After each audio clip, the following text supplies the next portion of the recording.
You're welcome back. Many thanks for staying with us. President Akufo-Addo has come under intense pressure to deal with the worrying activities of vigilante groups in the country.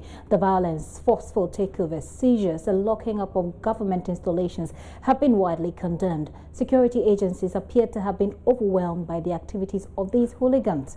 The president again is speaking against this menace, but also called on the clergy to join government fight it. Let's hear the president, who spoke this weekend at the Trinity College here in Accra.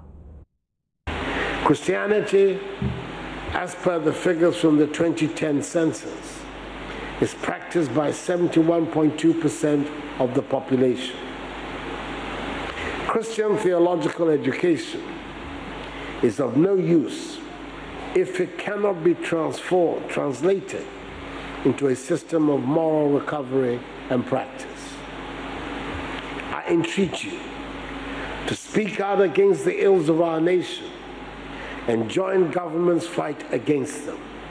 Corruption, social and economic injustice, crime, the illegal mining menace popularly referred to as galamsey, and the new phenomenon of vigilantism.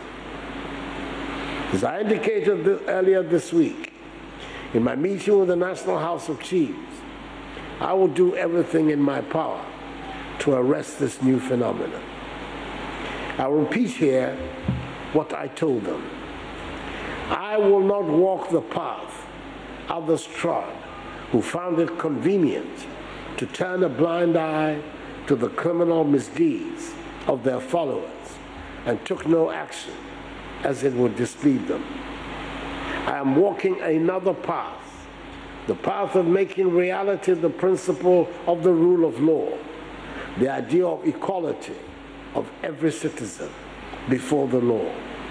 Wrongdoers wear no political colors. They are just wrongdoers and will be dealt with as such. That is the president there. Call on the clergy to address this challenge. Does it fall really within the remit of the religious bodies? Let's get more from Executive Director for West Africa Network for Peace Building, Mr. Chukwemeka Eze. He joins me on the telephone. Sir, thank you very much for your time. Let me also acknowledge the presence on the line of Reverend Dr. Kwabena Opuni-Frimpong, the General Secretary for the Christian Council of Ghana. Gentlemen, you're welcome to the show. Thank you very much. Let me start with you, Mr. Eze. I mean, help me explore the line between the president's speech or something that a lot of people have called for, a strong statement against this phenomenon, and he calling on the church for support.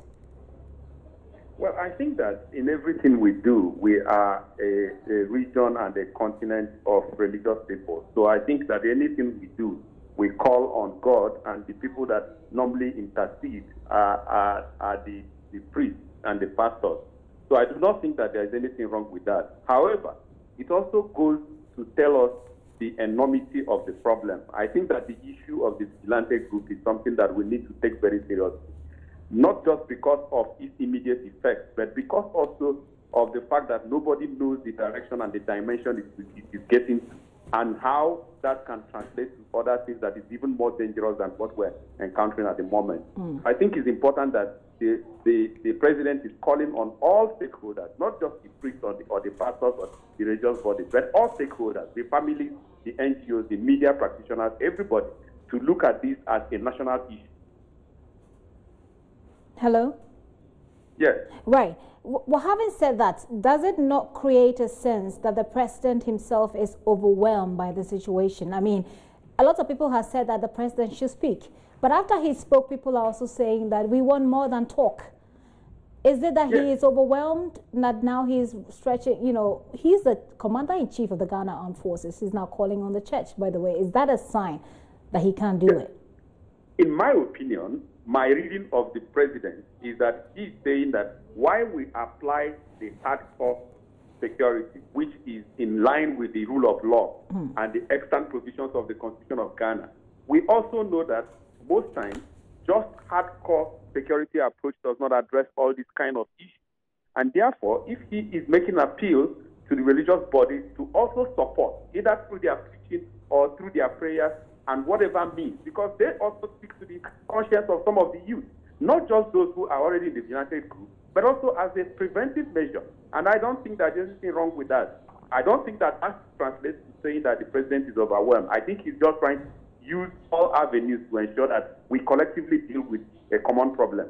Okay, hold on for me. I'll talk to you about, I'll have you talk to us about the timing. But let me engage with Reverend Doctor. Chukwuemeka, as they just mentioned, that the president is looking for other means, other options available to help him deal with this. What practical steps, what really can the church do, or is the church going to do to help the president deal with this? Yeah, Giti, let me say good afternoon to your church viewers, and thanks for the opportunity. We must recognize that, yes, we have political leaders, but there are other leadership systems and structures that are also relevant and visible in our country, traditional leaders, religious leaders, and others.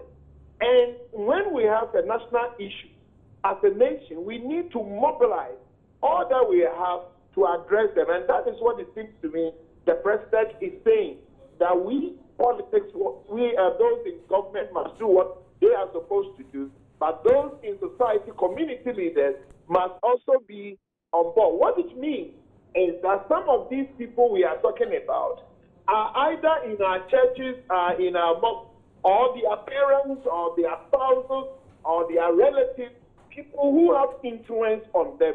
You may get one or two in the religious body. And so let's mobilize from all angles in addressing such a social challenge. So pastors, you have the people in your church, or their parents, or their spouses, or their siblings. Now, let's handle all of them together. Again, the churches can also do education by just educating people who are being influenced by those who are mobilizing them also to take a position. But let me say that the religious leaders don't have legal backing in terms of enforcing law. So while we hear such wonderful ideas coming from our leaders, we will still want them who have legal mandate to do the right things in terms of making sure we are calling people to law and order, controlling such people.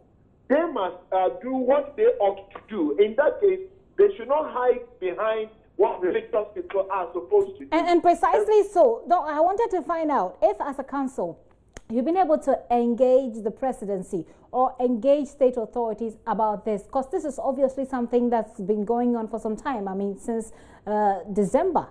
I will say, I didn't get part of what you said very clear, but I heard that what do we as a council we want to do. And if I heard that bit right, one, the president has been very consistent calling for other people to be on board. In fact, we were with him in a meeting that he raised this issue. And last Saturday, I had a theological seminar. He raised the issue. What I wanted to, sorry to interrupt, sir. What I wanted to find out is what you told him, for example, in that meeting. What the council, for example, has been telling people in authority, including the president. What was your response when you met him face to face?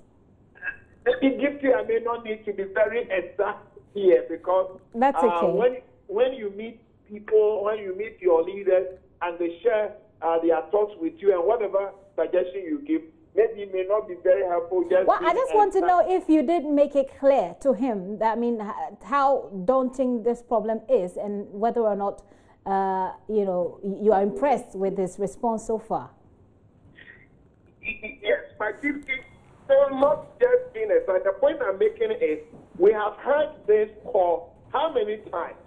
One, those who are mobilizing these vigilante people are not ordinary people. They are the political leaders. Okay. In this instance, it's FPP and NDC leaders. And so when they talk to us, we will also want to let them address the issue from their angle. Okay. Okay. Let me bring you in, Mr. Eze, once again. What do you make of the timing? This has been happening for some time now. In fact, if you look at the trend, anytime there's an attack of sort, and the president speaks and warns and actually assures the nation that he will make sure it doesn't happen again, he calls the security agencies to, to start work or to work. something else happens, I mean, very close to the day he made that statement, for example. Do you think that the timing of the responses that we're getting from the president is one of the things that's keeping this ablaze, that's keeping this going? I think I would always say that the best time to have dealt with this issue was at the very early stage. But the second best time to deal with it decisively is now, because, like I always say, the problem is that we are just dealing with the initial stages of this issue. Where it is leading to, nobody knows. But I think that the ball stops on the desk of the president, and decisive statements need to be backed up with decisive action. And therefore, I think that when the president makes a pronouncement and calls on the security operatives to take decisive action, they should act in the manner of the speech of the president.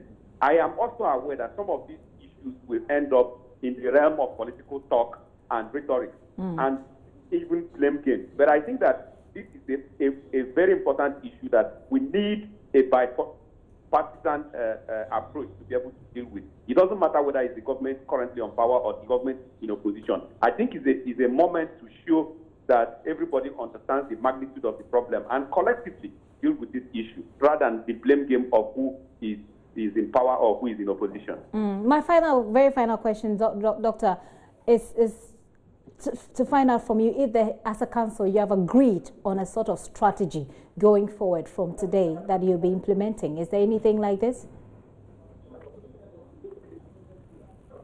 Hello, Doc. Hello, Gifty. Yes, my final question to you, sir, is whether or not as a council there has been an agreed strategy that you'll be rolling out, to deal with this from today. Gifty, let me just say that what we are witnessing from these vigilante groups is a clear indication that they are defying a voice of wisdom.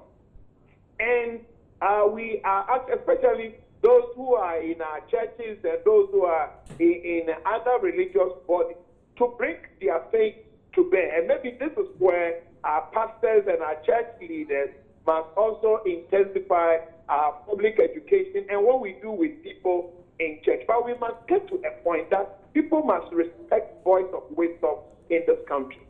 So does it mean that the council has not really, met to have a conversation about how to, deal with this or deal with the president's request?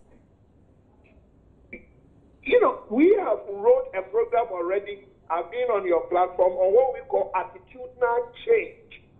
And that program is running. And this aspect in discipline, in public behavior and attitude, including what we are witnessing, it's one of them. It's one of them. The more we hear the president encouraging us to intensify what we have started already, we feel we should do more. Okay. But that's why I'm saying that they also, because they have political bigwigs who are behind these young people, who are mobilizing them, who are resourcing them. So are you targeting those people as well? Are those part of your strategy? Exactly. We must come from all angles. Okay. It's not just these young people who gather themselves. There are big political heavyweights who are mobilizing, who are resourcing them, who are encouraging them. Do you feel that it's about time that a council like the Christian Council should begin to name and shame these people? I mean, apart from Member of Parliament for Asin Kennedy, Japan, who people have likened to, the activities, or who people have associated with the activities of these men. There haven't really been many names. Do you know any of these names and don't you feel that it's about time we put those names out there?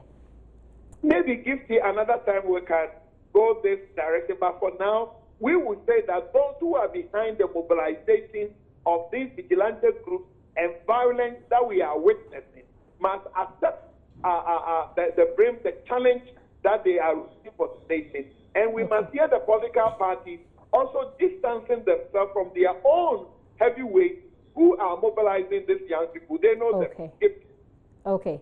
When you see these pictures, like what I'm showing on the video on the TV at the moment, do you feel hopeless? Do you feel like it's a hopeless situation? Because more and more these cases are coming up. We all, the issues, social issues like this, public indiscipline, These are a collective responsibility. We must all get on board. But at the end of the day, those who have the legal backing to enforce our laws should not fail us. But we are still hopeful. Okay, sir, thank you so much for your time. Reverend Dr. Opunide is the head of the chairman of the Christian Council. Let me finish up with you, Chukwemeka Eze. Going forward from here, I mean, you've looked at this situation and you've given us a background as to how Boko Haram happened, etc. Do you get a sense of hopelessness sometimes when, even after all you say, and which makes sense, there's still a repetition of the dangerous trend? No, the hopelessness is not the magnitude of the problem. The hopelessness is the attitude towards resolving the problem. That's where I have my concern. That if we do not act immediately, then we might get into a difficult situation. And also to understand that our action is not just the immediate action. It's also to look at why these people are even available to be used as members of the Vigilantism group, in which case we are looking at the structural issues that give rise to this, which of course includes issues of unemployment and poverty and so on and so forth. So we need to also, while we deal with the manifestation of this issue, we need to also deal with the systemic and structural issues that give rise to them. Okay. Sir, thank you so much for your time. Chukwemeka Eze is Executive Director of WANEP. Obviously, a situation that everybody is concerned about. And so what is the party itself saying? Well, we've gone a little bit beyond the executive of the party. Council of Elders member Dr. Amwako Tufo has been speaking with my colleague Parker. Vigilantes and all those people were formed for reasons. Okay? When you talk about them, you're talking about people who were rigging elections, and you needed tough-looking people to protect the ballot box. But of course, I mean, the police were there to protect the ballot box. The box. Police, please, don't talk about the police.